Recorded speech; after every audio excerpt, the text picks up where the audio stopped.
చాలా రోజుల తర్వాత ప్రధాన ప్రతిపక్ష నేత కేసీఆర్ అసెంబ్లీకి వస్తున్నారు. మరికొద్దిసేపట్లో నందినగర్ నివాసం నుంచి అసెంబ్లీకి బయలుదేరనున్నారు. 10 గంటలకు అసెంబ్లీలో బీఆర్ఎస్ ఎమ్మెల్యేలతో భేటీ అవుతారు. ఈ రోజు జరిగే చర్చలో పాల్గొనే అవకాశం ఉంది. ఇప్పటికే అసెంబ్లీ సమావేశాలు 15 రోజుల పాటు నిర్వహించాలని బీఆర్ఎస్ డిమాండ్ చేస్తోంది. అన్ని సమస్యలపై చర్చించాలని బీఆర్ఎస్ పట్టుబడుతోంది. రైతులు, హెల్త్ పాలసీ, ప్రాజెక్టులు లాంటి అంశాలపై చర్చించాలని డిమాండ్ చేస్తోంది.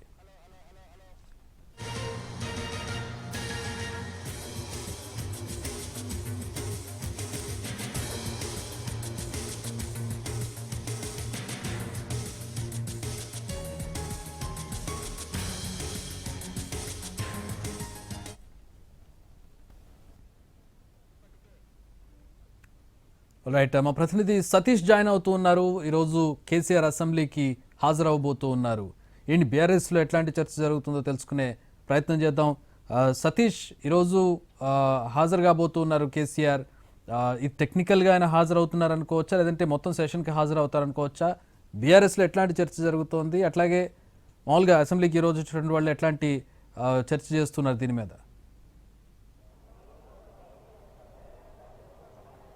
ఎస్ చక్రి, మరికొద్దిసేపట్లో ప్రారంభమయ్యే అసెంబ్లీ సమావేశానికి ప్రతిపక్ష నేత కేసీఆర్ హాజరు కాబోతున్నారు. ఈ సమావేశాల్లో పాల్గొనడం కోసం నిన్ననే ఆయన ఎర్రవెల్లి నివాసం దగ్గర నుంచి హైదరాబాద్లో ఉన్న నందినగర్ నివాసానికి చేరుకున్నారు.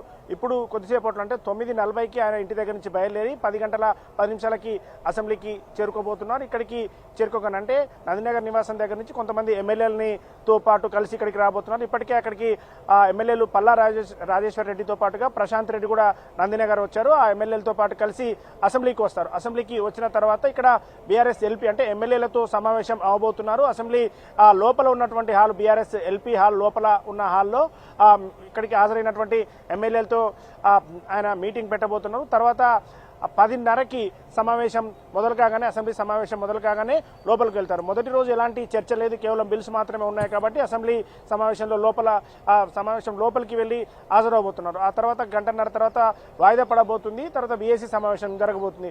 అయితే ప్రధానమైనటువంటి చర్చ తర్వాత 2వ తారీఖు నుంచి జరిగేటటువంటి చర్చలో పాల్గొంటారా లేదా అనేది అయితే క్లారిటీ లేదు. కానీ కేవలం ఈ ఒక్కరోజే పాల్గొంటారు. మిగతా రోజులు ఇటు హరీష్ రావు కావచ్చు, కేటీఆర్ ఏదైతే పాలమూరు రంగారెడ్డికి సంబంధించిన ఎత్తిపోతల పథకం సంబంధించిన నీళ్ల కేటాయింపు చర్చ విషయంలో పాల్గొంటారని చెప్తున్నారు.